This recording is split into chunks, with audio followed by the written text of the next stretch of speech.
Shri Raju P Nair, നേരത്തെ ഷാജി രാഘവനും ഒപ്പം തന്നെ അനിലും പറഞ്ഞതിന് മറുപടി നൽകാം. അതിൽ അനിൽകുമാർ സൂചിപ്പിച്ച വളരെ പ്രധാനപ്പെട്ട കാര്യം, UDFിൻ്റെ MLA-മാരുള്ള മണ്ഡലങ്ങളിൽ വോട്ടിൻ്റെ ശതമാനം LDF MLA-മാരുള്ള മണ്ഡലങ്ങളെ അപേക്ഷിച്ച് കുറവാണ്.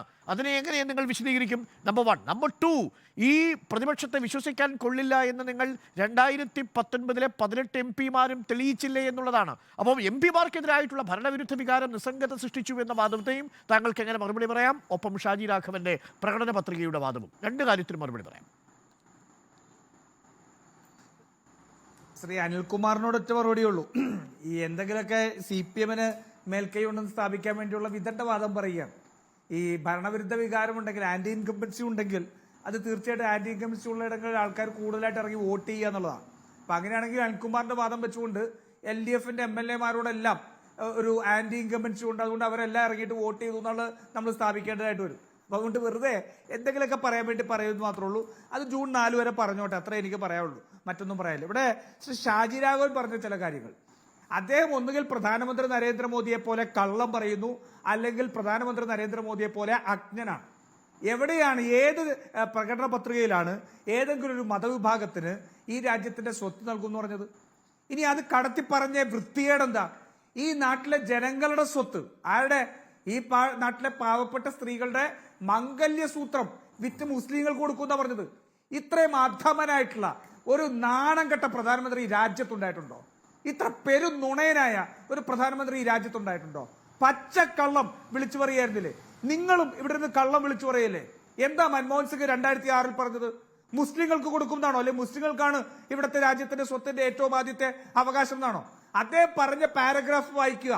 ഈ രാജ്യത്ത് ഇൻഫ്രാസ്ട്രക്ചർ, അതുപോലെ തന്നെ മറ്റ് മേഖലകളിലുള്ള അടിസ്ഥാന സൗകര്യങ്ങളുടെ വികസനം സാധ്യമാവുമ്പോൾ തന്നെ ഈ രാജ്യത്തെ SC ST OBC മുസ്ലിം മൈനോറിറ്റി ഉൾപ്പെടെയുള്ള ജനവിഭാഗങ്ങൾക്ക് ഈ രാജ്യത്തിന്റെ സ്വത്തിൽ ആദ്യത്തെ അവകാശം ഉണ്ടെന്നാണ്.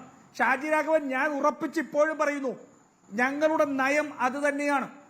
ഈ രാജ്യത്തെ സ്വത്തിന്റെ ഏറ്റവും ആദ്യത്തെ അവകാശം ഈ രാജ്യത്തെ ആദിവാസികൾക്കും SC ST വിഭാഗത്തിൽപ്പെട്ട ദളിത് വിഭാഗങ്ങൾക്കും ഇവിടുത്തെ ന്യൂനപക്ഷങ്ങൾക്കും ആദ്യത്തെ അവകാശമുണ്ട്.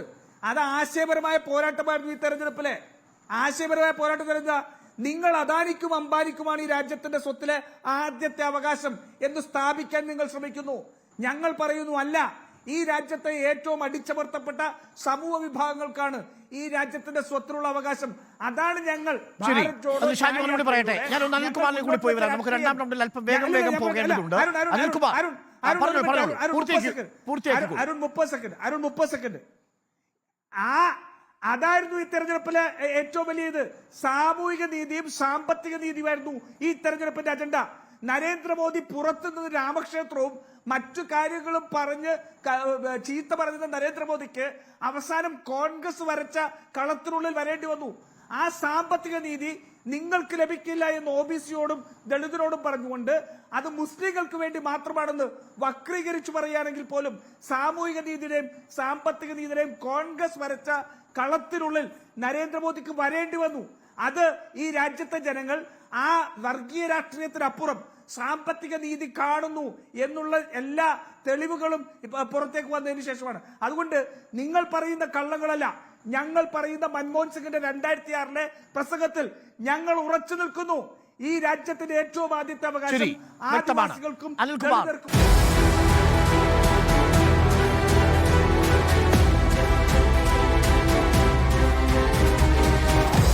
Debate with Arun Kumar.